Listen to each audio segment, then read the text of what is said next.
Welcome to Tenor Tech, where I solve the problems you didn't even know you had.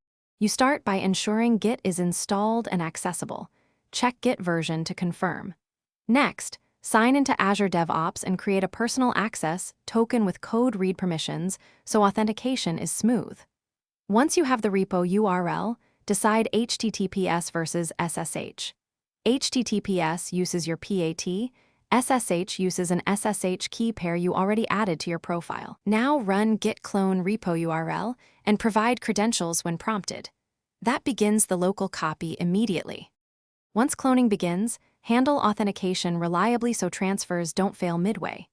If you chose HTTPS, use a credential manager or include the PAT securely when prompted. Avoid embedding tokens in scripts. For SSH, make sure SSH agent is running and your private key is added with SSH add, otherwise the server will reject the connection. If the project uses submodules, run git submodule update init recursive after clone. That pulls nested repositories and prevents missing files when you build.